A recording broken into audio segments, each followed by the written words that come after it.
posibilidad ng tagumpay o kabiguan, ng ligaya o lungkot. Kaya marapat lamang na tanggapin si Jesus bilang tagapagligtas at Panginoon. At matapos yun ay panariwain ang katapatan at paglapit sa Kanya bawat araw o day by day. Ang day by day ay naglalayong umalalay sa pang-araw-araw na pamumuhay. Narito po si Kuya Ed Lapis sa mensaheng pinamagatang Some Lessons from Abraham.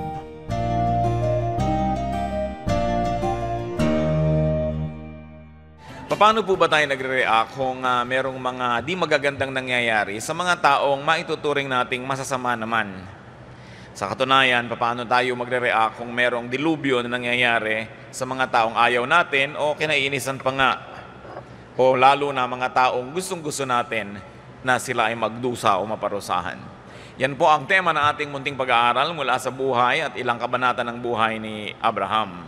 Some Lessons from Abraham. At ang nawa ang mga pag-aaral na ito nga ay maging patuloy na kaliwanagan ng ating buhay. Genesis 18, 1-2. The Lord appeared to Abraham near the great trees of Mamre while he was sitting at the entrance to his tent in the heat of the day. Abraham looked up and saw 3 men standing nearby. When he saw them, he hurried from the entrance of his tent to meet them and bowed low to the ground. Nawa pagpalain tayo ng Panginoon sa mga salitang ito at sa mga susunod pa. So sa pantalang napakainit ng panahon, at alam niyo po ang Middle East ay disyerto, kaya talagang napakainit. Sa kainitan na yan ay sa kalagitnaan ng araw ay may 3 dumating na mga hindi kilala itong si Abraham.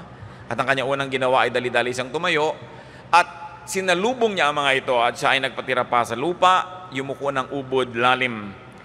It was really the Lord, accompanied by 2 angels. So the Lord made a personal appearance to Abraham, and Abraham paid the strangers great respect. Verses 3-5 of the same chapter, Genesis 18.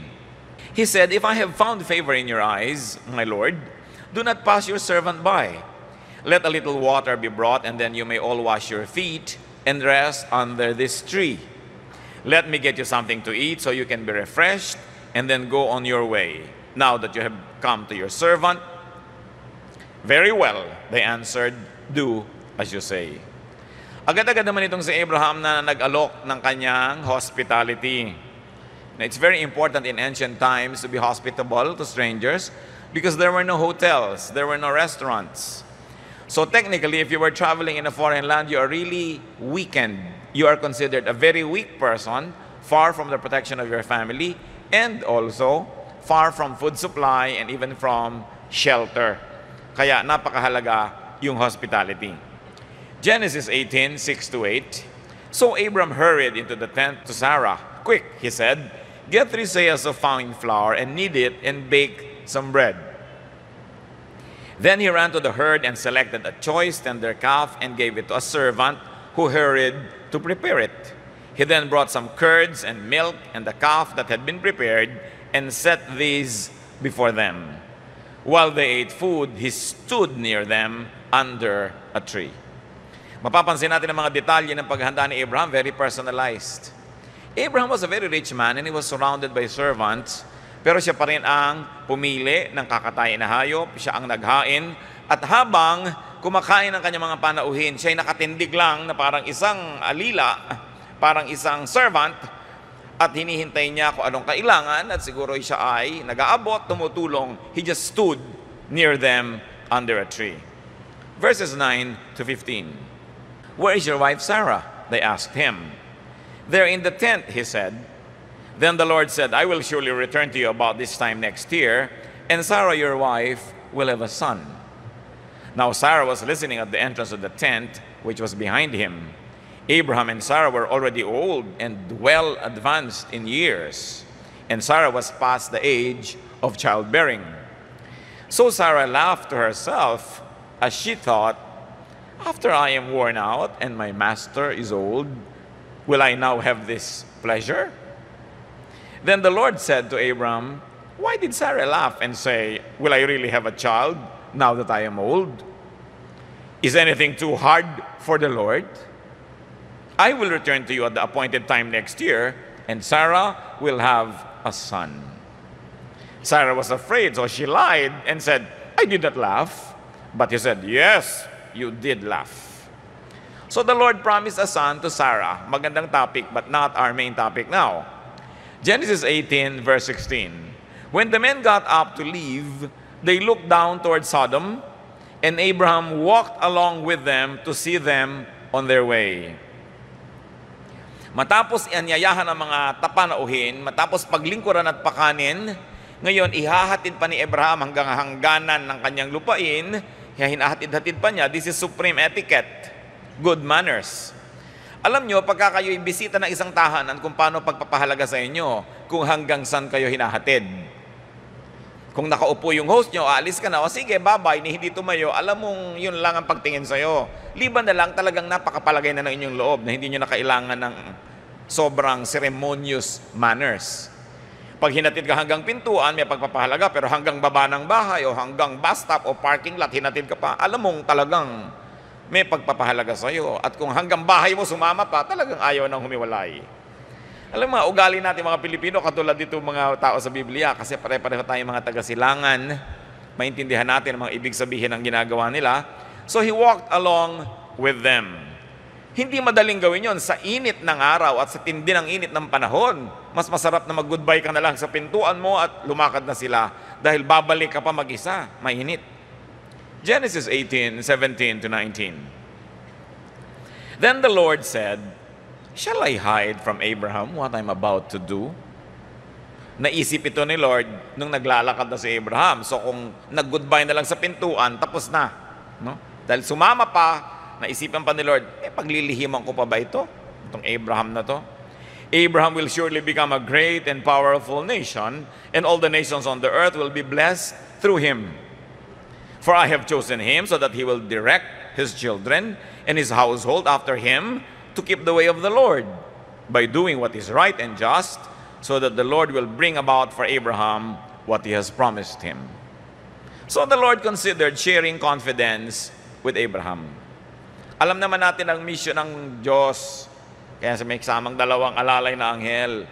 Sisiya sa atin niya kung totoo ang mga sumbong tungkol sa kasamaan ng Sodom, lungsod na malapit kay Abraham. Kaya siya naparaan dito kay Abraham sa kanyang tent bago siya nakarating sa pupuntahan. Genesis 18, 20 to 21. Then the Lord said, the outcry against Sodom and Gomorrah is so great, and their sin so grievous, that I will go down and see if what they have done is as bad as the outcry that has reached me. If not, I will know.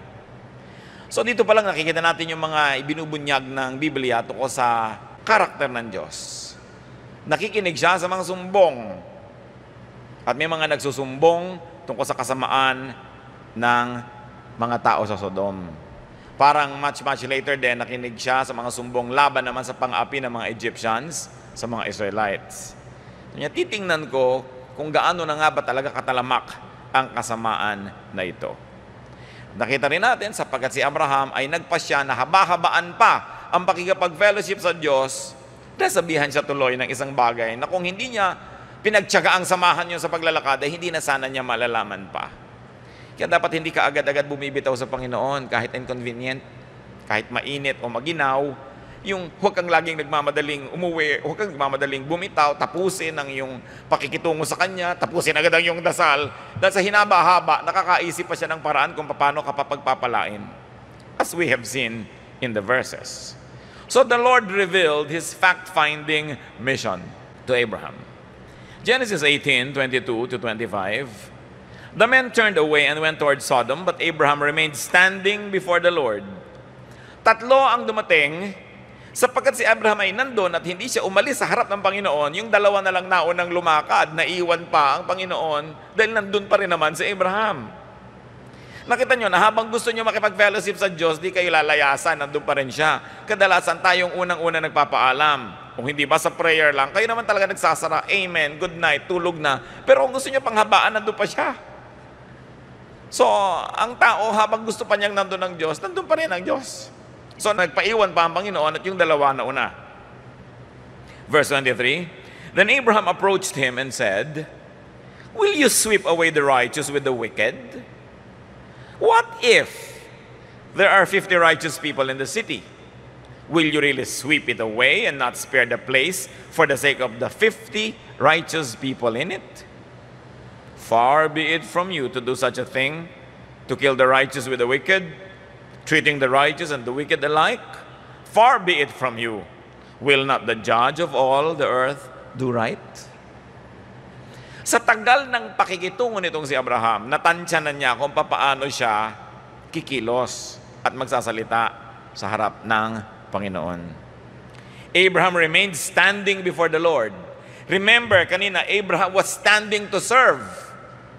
Now, he has earned the right to stand before the Lord and engage the Lord in a very intelligent exchange. Sabi niya, di naman yata gagawin ng isang tulad ninyo ang sinabi ninyo. Tutupukin nyo ang lahat, isang buong lungsod. Paano kung merong 50 mabuti man lang doon? Ibig niyo sabihin, kalilimutan nyo na lang yung 50 sa galit nyo doon sa iba? Naku, malayong gawin nyo ito. Hindi nyo ito gagawin. Sinapsychologize pa ngayon itong si Abraham ang Diyos, no? What is important here, brothers and sisters, is that Abraham engaged God. What can we learn? That we can engage God. Hindi nakakatakot mga tuwiran, hindi nakakatakot ilapit ang mga bagay, kasi kahit naman hindi nyo sabihin ng inyong bibig, nabunyag na rin sa Panginoon yung inisip nyo eh. So pwede kang magsabi, I don't think that that is the right thing to do. You are the judge of all the earth. Hindi naman siya pinarusahan eh. But remember, he earned the right to stand to engage God because earlier he stood to serve. Ngayon, kung wala ka naman ka-service, engage ka pa ng engage, no? Baka malasing ka sa buhay niyan. So, nagsiserve siya. Sa pagsaserve niya, gusto mong sabihin na nagkapalagayan sila ng loob kahit paano dahil naglakas ng loob itong si Abraham eh, na sabihin yung ganung mga bagay. Genesis 18:26, the Lord said, okay, if I find 50 righteous people in the city of Sodom, I will spare the whole place for their sake. So Abraham directed the conversation. Nakita ninyo? You know why we can do this? Because man was created in God's image. No matter how damaged we are, there is the spark of the divine in each one of us. Because we were created in God's image. And that image of God, the Spirit of God that lives in our hearts, can engage the living God. Binigyan tayo ng Panginoon ng ganung pribilehiyo na makipagtalastasan at makipanayam sa Kanya. Not as foreigners, because the divine is in us. Yan din yung sinasabi ni Jesus na the kingdom of God is within you. Yung sinasabi sa Corinthians that you are the temple of the Holy Spirit. Because the Spirit of God lives in you. At pag atin pong natanto yung pribilehiyo na yon, yung kagandahan na yun ng katotohanan, makikita natin na maaari tayong makipagtalastasan sa Diyos. Hindi ka laging nangangayupapa, hindi ka laging takot, lalo't wala ka namang sukat, katakot at atraso para itago. No? So Abraham directed the conversation. Siya na ang nag-guide kung saan pupunta ang usapan. Sinabi niyo, kung may 50 ba? Sisiraan niyo pa rin? Sabi niyo, sige, kung may 50, hindi na. Yung number na ibinigay niya, ang number ngayon na pinag-uusapan nila. He was leading the agenda. No? And God acceded. Nagbigay. No? Nagbigay, nagparaya. Sige, sabi ganon, kung may 50, hindi na natin gagawin ito. Genesis 18:27-28. Then Abraham spoke up again. Now that I have been so bold as to speak to the Lord, though I am nothing but dust and ashes, what if the number of the righteous is 5 less than 50? Will you destroy the whole city because of 5 people? Huh? If I find 45 there, he said, I will not destroy it. Bantayan niyo ang usapan, napakaganda nito. Sabi niya, paano kung hindi 50? 45 lang. Kulang lang ng 5. Dahil lang sa 5 kulang, papatayin niyo na ang lahat. Naging 5 na lang ngayon yung kulang. No? Pinag-uusapan, 5 na lang. 5 na lang yung kulang, papatayin niyo pa. You see how it was being channeled by Abraham. Sabi naman ni Lord, o sige, kung may 45, ligtas na silang lahat. So Abraham with sublime etiquette bargained. Yung di man dapat, sabi niya, though I am nothing but dust and ashes. May equivalent tayo sa ating culture niyan, yung di man dapat. Magsalita na po, di man dapat. Di man po karapat dapat. Kundi man, kaya nauso yung kantang kundi man ako ibigin. Kung hindi man ako kaibig-ibig, tapunan mo na rin ang konting pagtingin at kahabagan ng iniluluhog na pag-ibig. Yung etiquette, no? Yung ganda ng pagsasalita, no? Ng mga taga-silangan. Sabi niya, di man ako dapat, tatawad na rin ako. Sabi niya ganon. At sabi naman ng Panginoon, o sige, kung may 45 na mabuti, pwede na. Once more, nagbigay ang Diyos. Verse 29. Once again, He spoke to him. What if only 40 are found there? He said, for the sake of the 40, I will not do it. No? Genesis 18:30-33. Then he said, may the Lord not be angry, but let me speak. What if only 30 can be found there? He answered, I will not do it if I find 30 there. Abraham said, now that I have been so bold as to speak to the Lord, what if only 20 can be found there? He said, for the sake of 20, I will not destroy it. Then he said, may the Lord not be angry, but let me speak just once more. Huling tawad. What if only 10 can be found there? He answered, for the sake of the 10, I will not destroy it. When the Lord had finished speaking with Abraham, He left, and Abraham returned home. Bakit natapos ang usapan? Tinapos din ni Abraham, sabi niya, huling tawad na po. Hindi ang Diyos ang nagsabing, sobra ka na. Tama na yan. Siya ang nagsabi, tama na po, huli na. Alam niyo ang nangyari sa kasaysayan, ha? Walang nakitang 10. Dapat sinabi mo kay Abraham, ba't hindi mo nalang sinabing, wag na lang niyang gawin? Pumayag na ng pumayag eh. Naka-6 na payag na. Di ba? Pero siya ang nag-limit sa sarili niya. Huling tawad na lang po. Hindi naman siya pinapagalitan eh. Anong lesson natin yan mga kapatid? Tayo ang nagli-limit sa blessing na hinihingi natin sa Diyos. Diyos ko, papasahin mo pa lang po ako sa test kahit 75. Ba't kayo hindi humingi ng 100? No? Bigyan mo naman po kami ng pambayad ng kuryente bukas. Ba't hindi ka na rin humingi ng pambayad ng tubig next month? Ba't di mo damihan ng hingi? Hindi ka naman tinatasahan ng Diyos eh. What we receive from God very often is not determined by His capacity to give because His capacity is limitless. But it is determined by our capacity to believe that we can receive it. Kaya ang linaw-linaw sa Bible, ask and it will be given you. Sabi nga nun, ask. Pero makikita po natin na itong si Abraham, kung gano'n siya kalakas ng loob na humingi, gano'n din naman kabukas yung puso niya na magbigay eh. No? Hindi naman siya one way ang relasyon sa Diyos eh. Nag-serve siya ng nag-serve. Pero ang dapat nating tandaan, hindi naman niya alam yung mangyayari. Nag-serve siya out of malinis na puso. Later on, kasa-serve siya at ayaw pa niyang umalis doon, kaya lang sinabi sa kanya yung mission. Kaya siya nakipagtawaran. Pero hindi na ngayon wala siyang kahawak-hawak sa kamay niya para makipagtawaran dahil nauna na siya, at least sa paniningin ng tao, na gumawa ng mabuti. May itinanim. So, pwedeng umani. The bargaining, ang pakiusapan, went down to 10, and as we all know, the rest is history. What are some lessons to be learned from Abraham at this episode? As we've already mentioned, but let's just be very clear, stand to serve, so that you can stand to plead. Stand to give, then you can stand to receive. Magtanim muna kayo bago niyo naman gustuhin umani. Sa katunayan, yung tanim ng tanim, kahit hindi iniisip umani, aani rin yun eh. Kasi the law of agriculture is that when you plant, you will harvest. Mas marami kang tinanim, mas marami kang pwedeng anihin. Obviously, God was pleased with Abraham's courtesy. God was very pleased with Abraham's hospitality as to agree to become his guest. Nakita niyo yung gradation, yung pag-improve ng kwento.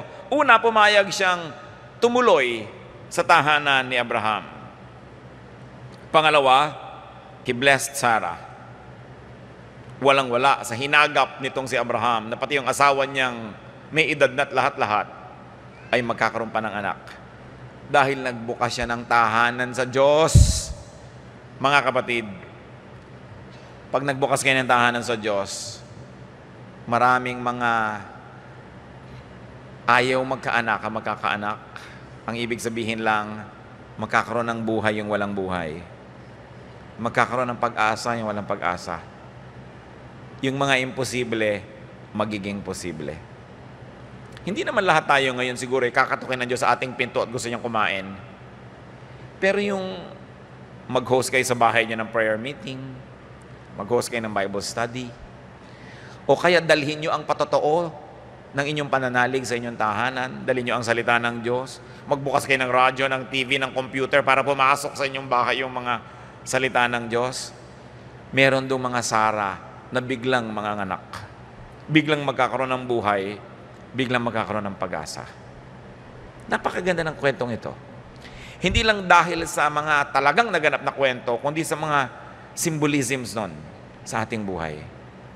That when you are willing to be disturbed, that when you are willing to be inconvenienced by welcoming God into your home, you will surely be blessed. God was so pleased with Abraham that He let Abraham into His confidence. Sinabihan niya ng kanyang balak. Hindi ba maganda na malaman niyo ang balak ng Diyos para makapaghanda-handa kayo sakali? Maipwesto natin ating sarili at mga mahal natin sa buhay at pati mga hindi natin mahal. Hindi natin tinatawag na discernment. Hindi ka na sigurong bubulungan ng Diyos ang gagawin niya, pero yung mga tao po na malapit sa Diyos, nararamdaman nila ang kalooban ng Diyos. Nadadama nila ang pintig ng puso ng Diyos. Napupulsuhan nila ang Diyos. Nakakakilo sila sang-ayon sa kagustuhan at sa plano ng Diyos. Nababawasan ang mga pagkakamali, nadadagdagan ang mga ginagawang tama, ang ending lang nun, lalong nabe-bless. God was pleased with Abraham that he acceded to his request. Anong nakita natin dito? Obserbahan nyo. Kung bibilangin natin, kung magiging technical tayo, bagamat di ko laging ipinapayong gawin nyo to, but for now, just for fun, bilangin natin ang mga ginawa ni Abraham para sa mga bisita. 1, he hurried to meet the group. Pwede naman niya huwag pansinin eh. Number 2, he bowed low. Pwede namang i-meet lang niya, pero huwag na siya mag-bow. Number 3, he invited them to refresh and eat in his tent. Number 4, he served them while they were eating. He actually prepared what they ate, and he served it personally. And then after they have eaten, he walked along with them. 6. Ilang tawad ang ginawa niya? Una, 50. Tapos 45. Tapos 40. Tapos 30. Tapos 20. Tapos 10. 6. Parang itinakda na kung anong itinanim niyang kabutihan, yun ang aanihin niya. Pero di ba kulang ang 6? Sa Bible, 7 perfect eh. May isa pa siyang kulang. Siguro dapat nagpabaon siya. Magbaon pa kayo. No? Kung Pilipino siya, may pabaon ito, 7 to. No? Kaya ngayon, hindi na siya nakatawad ng 0. No? May kulang yung ginawa niya, may kulang din yung tawad niya. Pero hindi yan doktrina. Yan ay dahil lang sa aking makating isip. No? Na binilang-bilang ko kailan yung ginawa niya, binilang ko kailan yung tawad niya, tugma naman, merong bilateral symmetry. Kung sana 7, naglakas loob pa sana siyang, huwag niyo na lang ituloy, kahit 0. Kasi alam niyo, kung babasahin niyo yung kasaysayan, yung 2 anghel nagpunta doon, napunta sa bahay ni Lot, yung pamangkin ni Abraham. Nung ngayong papasabugin na itong lungsod na ito, pauulan na lang asupre at lahat-lahat, sabi kay Lot, sino bang mga kasambahay mo o ang asawa mo, mga anak mo, may mga manugang ka ba? Sino pa mga taga rito na ituturing mong miyembro ng iyong tahanan? Dalhin nating lahat. Yung mga anghel din gusto makasampo. Ha? Kaya hindi, kayo na lang ba? Wala na bang iba? Basahin nyo. Naghahanap pa sila. Who else will you count as member of your household and will take them? Gusto nila rin makasampo. Alam nila yung nangyaring tawaran. Sabi din siguro 2, ito naman kasi Abraham na to. Di na lang sinabing wala na lang. Wala 4 lang yung umalis. Kasi yung mamanugangin, mga ayaw magsamahan. Akala nila nababaliw itong kanilang bibiyananin. At yung asawa, di ba, lumingon pa, naging isang posteng asin. Kaya konti lang yun nakaalis. Pero hindi ng kwento natin ngayon. Ang napakahalaga, no? Una, Abraham did not really give so that he could get. Ang linis ng kalooban niya sa pagbibigay. So, huwag natin kalimutan yon. Isa pa na lesson, ano ang ating lesson number 1 kay Abraham? Anong unang-unang lesson? Stand to serve. Stand to serve. Always do good. Hindi nyo alam kung kailan nyo kailangan mag-withdraw. So tuwing kaya nyo mga kapatid, mag-deposit kayo na mag-deposit. Hindi nyo alam kung kailan nyo kakailanganing mag-withdraw. Number 2, be good to the weak. Yung weak dito represented by God and the 2 angels. You might say, on all counts, they are not weak. But from the point of view of Abraham, they were strangers, they were weak. If you were not hospitable to them, they would have nothing to drink or eat. They would probably starve or they would die in the heat of the desert if you won't give them shelter. Be good to the weak. Hebrews 13:2. Do not forget to entertain strangers, for by so doing, some people have entertained angels without knowing it.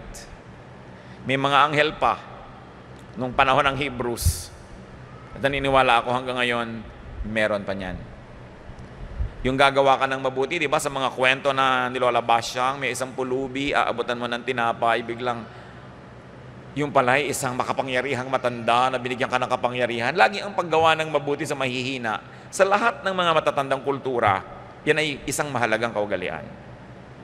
Huwag tayong gagawa ng mabuti doon lang sa malakas na pwedeng magbigay sa atin din, sapagkat hindi dumarating yung mga anghel na nagpapanggap na malalakas. Lagi silang nagpapanggap na mahihina, mga may sakit, mga pulubi, no? Mga kawawa. Huwag kakalimutan gumawa ng mabuti sa mahihina. Kaya nga ang sabi ng Panginoon sa ikinuwento niya na parallelism sa Matthew 25:40, the king will reply, I will tell you the truth, whatever you did for one of the least of these brothers of mine, you did for me. Ano man daw ang gawin natin doon sa pinakamaliit, pinakamababa sa ranggo ng mga tinuturing ng Panginoong Hesus sa kapatid, ibig sabihin mga lingkod, mga kasama sa pananalig, sa pananampalataya, ano man ang gawin ninyo para sa mga lingkod na ito, sabi ni Jesus, aariin ko na sa akin yung ginawa. So akong may utang niyan, ako ang magbabayad niyan. Isa pa pong leksyon mula sa maiksing kwentong ito, intercede for people. Especially intercede for the godly. That's what Abraham did. Kaya malakas ang loob niyang makipagtawaran sa Diyos, ang hinihingi naman niya ng habag yung mabubuti daw. Ang totoo, wala naman talagang mabuti. Si Lot naman, hindi naman mabuti. Yung asawa niya, hindi rin mabuti. So, hindi naman talaga sila naligtas dahil mabuti sila eh. Dahil lamang sa kung anong factor yon. Kasi kung magiging technical tayo, wala naman talaga mabuti. Wala naman talagang righteous. And the Bible says there's no one righteous, not even one. But God is gracious, that for the sake of 50 who might be considered righteous, everybody who's obviously not righteous will also be spared. So intercede for godly people. Mga kapatid, kayo ba nananalangin para sa inyong mga Bible study leader, para sa inyong pastor, para sa inyong mga singer, mga worship leader, o kahit kanino, para kanino? Mahalaga yung nag-i-intercede. Pinakikinggan ng Diyos ang intercession. Yun ang magtataka kayo, isang hiwaga ng Diyos. Supposedly, siya ay all-powerful, all-knowing, ganyan-ganyan, pero nakikinig sa panukala ng tao. Nakikinig sa dasal. Lalo't medyo iyakin kayo, madrama, nakikinig. Genesis 18:24, sabi niya, will you really sweep it away and not spare the place for the sake of the 50 righteous? Diba, nabasa na natin? Far be it from you to do such a thing. Sino ang pwede ninyong ipalit dyan? Meron kayong kilala na righteous, o asawa, o anak ng isang righteous person, tapos bigla niyong nakita na may dilubyo, may sakit, may disaster, may crisis, ilapit niyo sa Diyos. Gawin niyo yung ginawa ni Abraham. Panginoon, alam niyo naman, napakabuti ng asawa nito. Papayagan niyo ba na yung kanyang asawa magkaganito? Papayagan niyo ba na yung anak niya magkaganito? Intercede. Hindi yun masama. Hindi ikagagalit ng Diyos na tayo ay nagsasalita para sa iba. Tinitingnan niya ang ating puso. At kahit minsan mali-mali yung words sa sinabi mo, mali-mali pa yung premises mo, pero ang titingnan ng Panginoon, mabuti ang taong ito ha, kasi nag-i-intercede siya para sa iba. Ikalulugod niya yon. Hindi siya ma-offend. At tulad ng lagi kong sinasabi, napapakiusapan ng Diyos. Salamat. Salamat na lang, hindi siya yung napaka-legalistic na bawal, yes, yes, no, napapakiusapan. So intercede even and especially for the ungodly. Romans 5:8. But God demonstrates His own love for us in this. While we were still sinners, Christ died for us. Hindi naman namatay si Jesus para sa mga banal, namatay siya para sa mga masama. So, ganun ang pag-ibig ng Diyos. Lalo't hindi ka ibig-ibig ang tao, mas nangangailangan yon ng pag-ibig. Tinawag nga si Jesus sa kaibigan ng makasalanan Luke 7:34, the Son of Man came eating and drinking, and you say, He is a glutton and a drunkard, a friend of tax collectors and sinners. Jesus was called a friend of sinners because He did not avoid them. Kahalubilo siya, kasama siya ng mga tinatawag ng kanyang lipunan at ng kanyang panahon ng mga masasama at makasalanan. Doon siya nakihalubilo. Sabi niya, sapagkat ako isang manggagamot, ang nangangailangan ng manggagamot ay yung mga may karamdaman. Hindi niya iniwasan. Hindi niya ipinwera sa mundo niya yung mga ganung mga tao. So, ikatutuwa lalo ng Diyos kung sila ilalapit natin sa panalangin. Matthew 5:44-45, the Lord says, but I tell you, love your enemies and pray for those who persecute you, that you may be sons of your Father in heaven. He causes His sun to rise on the evil and the good, and sends rain on the righteous and the unrighteous. Sabi nga, nakakita na ba kayo ng ulan na walang ulan dun sa mga unrighteous? Yung mga halaman nila hindi nadidiligan? Nadidiligan din Sumikat na ba ang araw na madilim dun sa bakuran ng makasalanan at sa inyo lang maliwanag? Hindi. So, lahat minamahal ng Diyos. Lahat binibigyan niya ng blessing. So lahat din dapat nating ilapit sa Kanya. At mga kapatid, dapat nating matanto ito. Blessing sa isang lugar, sa isang community, sa isang grupo, kung may mga godly people. Nung may nagsasabi, Lord, sabi nila kay Jesus, yun pong mga original na tanim na halaman, may nagtubuan ng mga masasamang damo sa gilid, sa tabi-tabi, sa pagipagitan. Gusto niyo po bang pagbubunutin na namin yung mga masasamang damo? Ang sabi ni Lord sa Matthew 13:29, no, He answered, because while you are pulling the weeds, you might root up the wheat with them. Sabi, huwag niyong bunutin yung masamang damo dahil yung mga ugat niyan at yung mga ugat nung mabubuting halaman, nakabuhol-buhol na doon sa loob ng lupa, di masasaktan din yung mabuting halaman pag binunot niyo ang masamang damo. Huwag. So, huwag kayong mahilig magbubunot ng mga masasamang damo. No? Kasi ang Panginoon mismo, ano sabing huwag? Ipaubaya sa Kanya at sa panahon kung anong gagawin sa mga ito. Kaya nais din natin ipakiusap, bagamat hindi kayo, dahil wala dito yung kakausapin natin, yung mga unchurch, yung mga tinatawag na ungodly or unrighteous, pasalamat kayo pag may mga Christian fellowship sa inyong neighborhood. No? Biro mo, kung may 50, hindi magugunaw yung buong lungsod. Dahil doon sa mabuting halaman, hindi bubunutin yung masama. So kung may mga fellowship sa mga bayan-bayan, mga lugar-lugar, office ninyo, mga nagba-Bible study, nagpe-prayer meeting, napakalaking blessing sa inyo yan. Alang-alang sa mga yon, mabe-bless din kayo. Yung mga iba, kung kailan naman nagwa-worship yung mga Christian, binabato pa nila yung bubong. No? Saka pa sila magpapatugtog ng lakas-lakas sa sound system, mga karaoke, at kinukonsume nila yung mga Christian na nagwa-worship. Hindi nila alam, blessing sa kanila yon na may mga Christian sa ganong lugar. Huwag sila dapat pahirapan. So, be an Abraham, intercede. And do not give up on anybody. Do not give up on anything. Sigurado naman na nabalitaan na ni Abraham kung ano nangyayari sa Sodom, kung gaano kasama ang mga tao doon, pero hindi niya give up. Inilapit pa rin niya sa Diyos. At alam niyo kung ba't siya tumawad ng tumawad, bumaba ng bumaba. Alam naman niya kasi na walang ganong karaming righteous doon Kung sigurado ba siya, makikipagtawaran pa siya. Pero hindi niya isinuko. Hindi niya i-give up agad. So kung meron kayong kakilala na parang, balato na kay Satanas yan, wag. Di ba? Huwag niyong isuko agad. Huwag kayong titigil ng panalangin para sa Kanya. Huwag kayong titigil.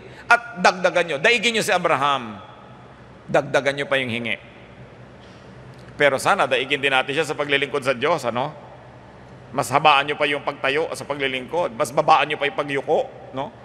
Dahil siguradong nakakatulong yun. Nakakabagbag ng loob ng Diyos. Yung nakikita na may intention ka man lang, nabigyan siya ng kasiyahan. 2 Kings 20, although this is a story by itself, but I just like to substantiate what I'm saying na napapakiusapan ng Diyos. In those days, Hezekiah became ill and was at the point of death. The prophet Isaiah, son of Amos, went to him and said, "This is what the Lord says, put your house in order because you're going to die. You will not recover." No? Kung ikaw talaga si King Hezekiah, mag-e-echo yung not ng prophet.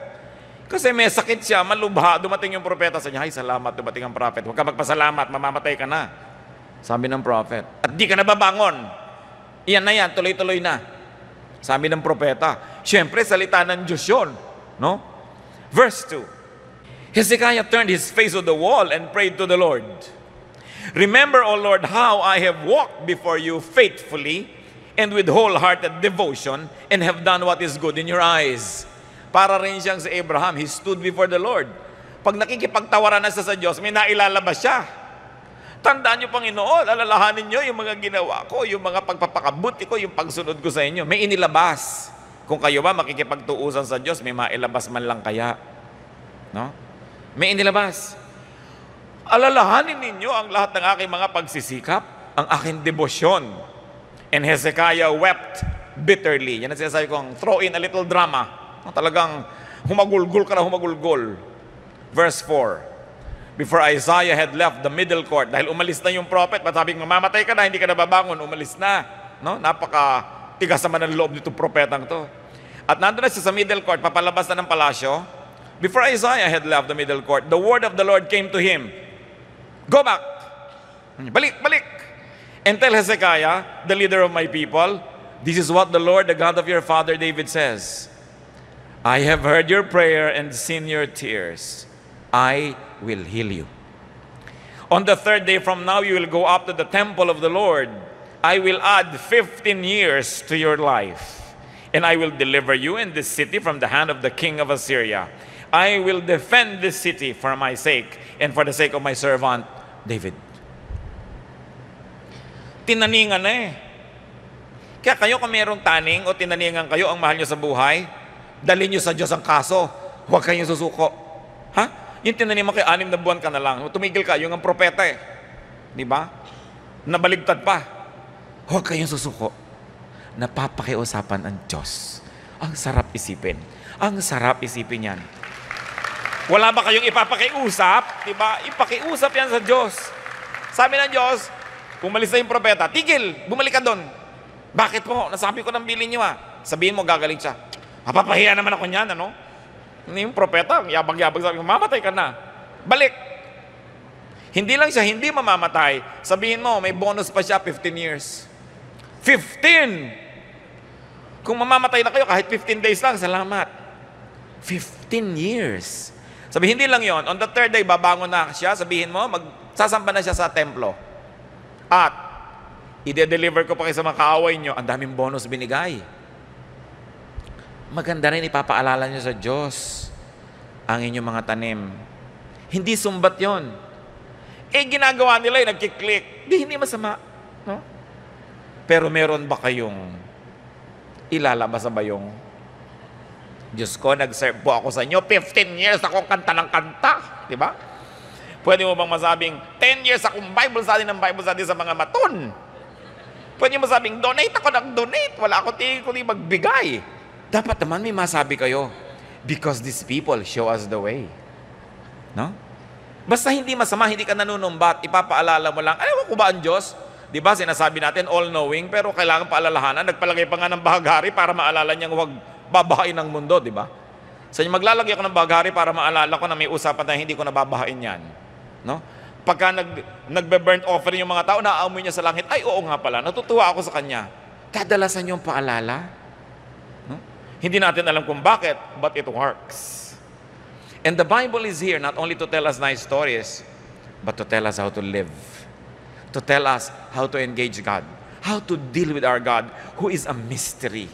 Hindi mo mailalagay ang Diyos sa kahon, hindi mo pwedeng sabihin, alam na niya lahat. Paalala mo pa rin. Hindi mo pwedeng sabihin, ang Diyos ay ganito, hindi nababago ang isip. Ang dami beses nagbago. Diba? Sa panalangin. Sabi, nakita ko yung mga iyak-iyak dyan. Sige, tahan na. Tigil na ang dramang bukid. Gagaling ka na. Diba? Kaya, kung kayo naman, mga kapatid, ay isang Sara, na hindi naman kayo nananalig na, nag-give up na kayo, pero may asawa kayo, anak, kapatid, miyembro ng pamilya na mahilig makipag-ugnayan sa Diyos, mahilig mag-serve sa Diyos, ipasalamat nyo. Huwag niyong pigilin ng pigilin. Ano ka ba? Serve ka na lang ng serve. Kanta ka ng kanta doon, turo ka ng turo. Dito ka sa bahay. Hindi mo asikaso ng bahay natin. Pasalamat kayo kung meron kayo ng member ng family na mahilig maglingkod sa Diyos tulad ni Abraham. Kasi pati kayo magbubuntis. No? Of course, it's a symbolism, no? Hindi naman natin na-expect na biglang magbuntis kayo. Kundi yung inaasam-asam nyo, yung mga hindi nyo na pwedeng matanggap sa buhay, alang-alang sa miyembro ng pamilya nyo na naglilingkod sa Diyos, maaambunan kayo ng grasya. So maging Abraham din tayo, lalo may mga member tayo ng pamilyang ayaw nang maniwala, ayaw na talagang umasa, sa walang tigil natin na pakikipag-ugnayan sa Diyos, may pag-asa. May pag-asa. Kasi ang Diyos bine-bless din niya yung mahal mo eh.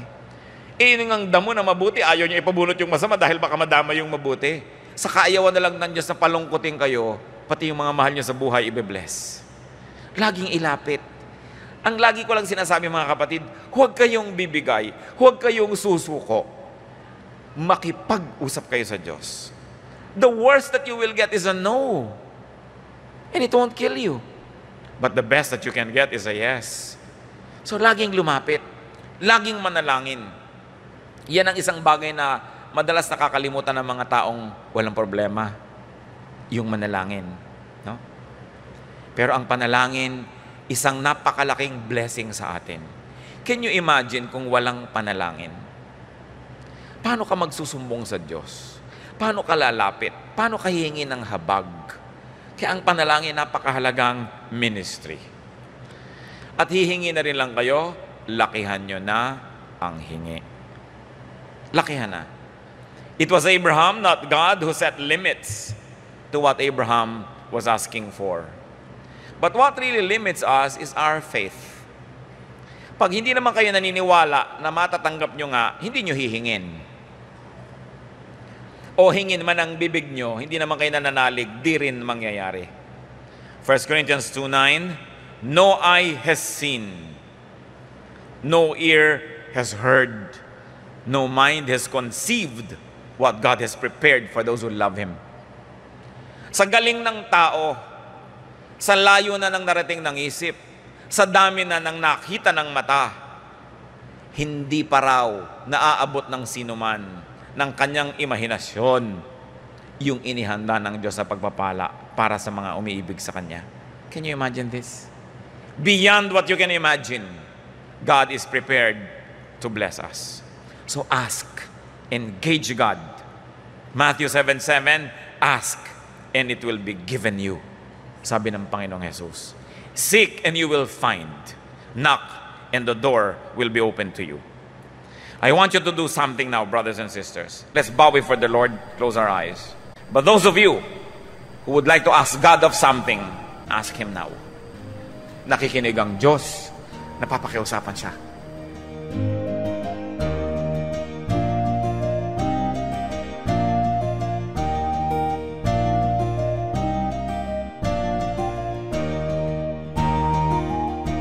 Ang katatapos pong mensahe ni Kuya Ed Lapid ay pinamagatang Some Lessons from Abraham.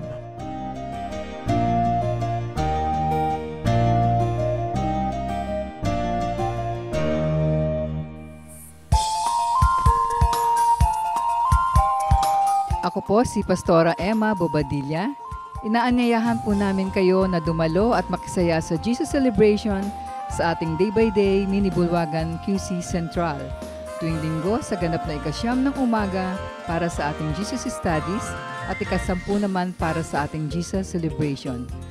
Sa F. Benitez Hall Alumni Center, UP Campus. Para po sa detalye ng schedules at location, narito po ang ating contact details. Tumawag lamang po sa 0905-565-3464 or 0910-863-7268 or sa ating social page, Day by Day Jesus Ministries, QC Central. Halinang ipagdiwang ang Panginoong Jesus.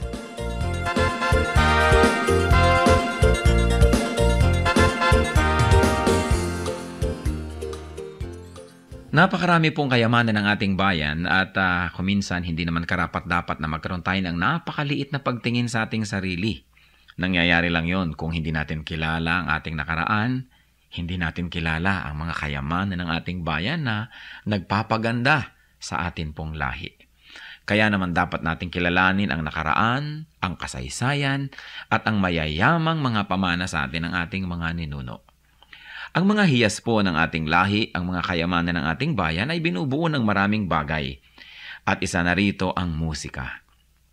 Ang musika ay salita daw ng kaluluwa. Ang musika ay napakabisang paraan upang ipahayag ang ating damdamin, ang ating mga pangarap at ang ating mga pagpapahalaga.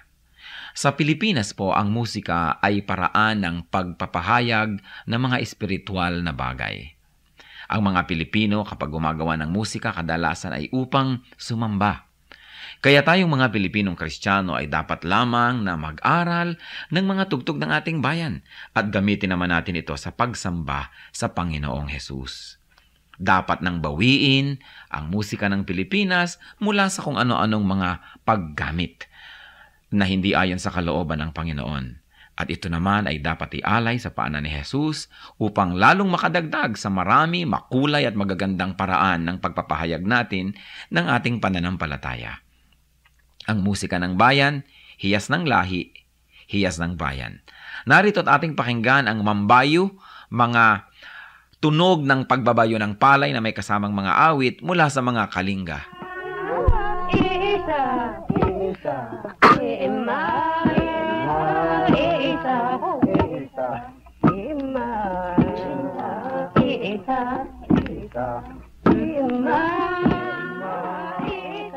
Ang mambabayo ay isang karaniwang gawain ng mga kalinga at ito ay pagbabayo ng palay. Gayunpaman, ito isinasagawa sa sari-saring estilo at pamamaraan ayon sa idinaraos na okasyon. Halimbawa ay kasal o kaya ay may mga kinalaman na seremonya sa mga patay o mga libing. Ang mambayo ay sinasaliwan ng awit tulad ng naririnig natin.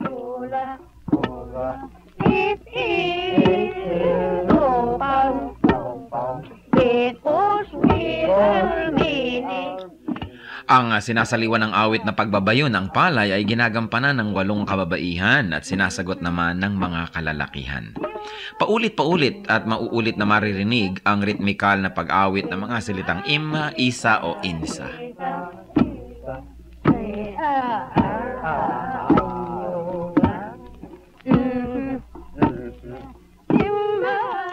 Kasabay nito ang kanilang pagbabayo. Anong ibig sabihin ng ganitong uri ng pagbabayo? Pagbabayo ng palay na hindi lamang ang dahilan o ang gustong mangyari ay makapagbayo ng palay, ito rin ay isang bigkis panlipunan. Sa pagbabayo, makikita ang tulungan, pakiramdaman, pagsasaya. At makikita natin ang pagiging dakilang mga musikero ng mga Pilipino na maging sa pagbabayo ng palay, gumagamit sila ng musika, hindi lang upang sila ay malibang at pagaanin ang trabaho, kundi patuloy na ipahayag ang kanilang nadarama.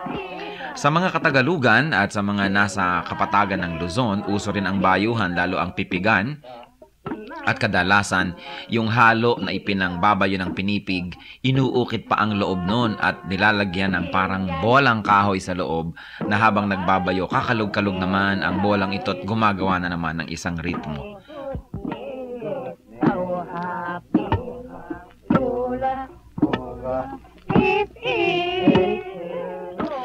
Yan po ang mambayo ang pagbabayo ng palay na may saliw ng mga awitan ng mga kalinga. Ano po ang maaari nating matutunan sa kayamanang ito ng ating lahi? Na ang bawat gawain natin ay maaaring saliwan ng musika.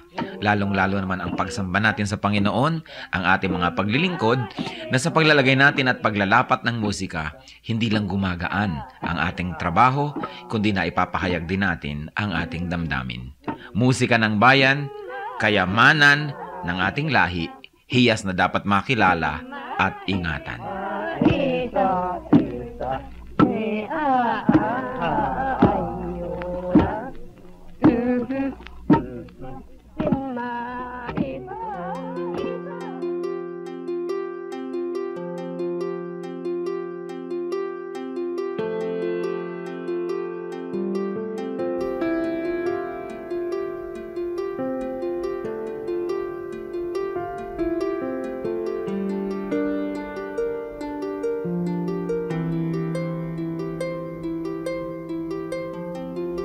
Panginoon, ang sabi niyo sa akin, lumapit lang sa inyo. Ibig ko'y diringgin, pasanin ay aalisin, lahat ng kabigatan ng isip at katawan, inilalagak ko na sa inyong kanlungan. Nais kong madama, haplos ng iyong kamay, paghagod sa damdamin, sinisiklot ng buhay. Nais kong madama, init ng iyong yakap. Sa sandaling ito, hanap ko ay paglinga.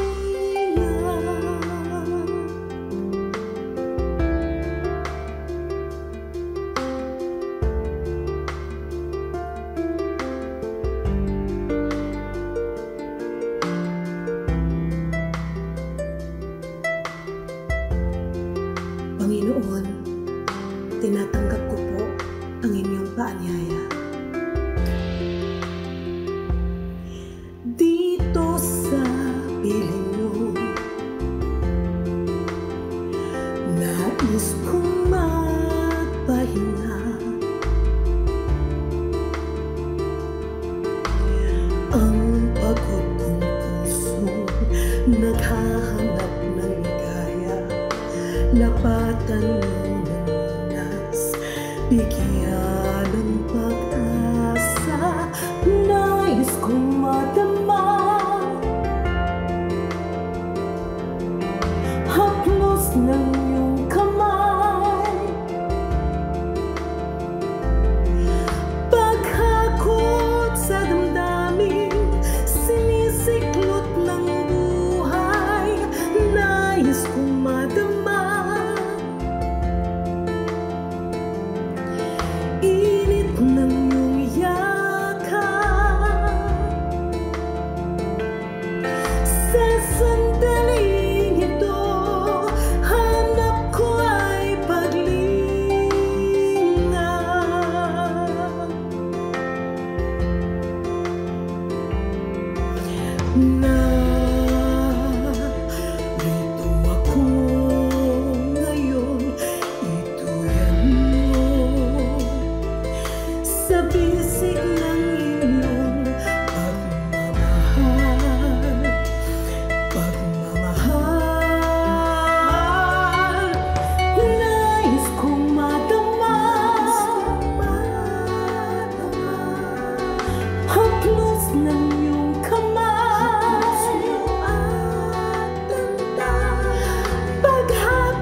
Oras na po para pansamantalang magpaalam ang programang Day by Day. Tayo po'y magsama-sama tuwing ika-6 hanggang ika-7 ng umaga, araw-araw. Magandang umaga po at mabuhay ang Panginoong Hesus!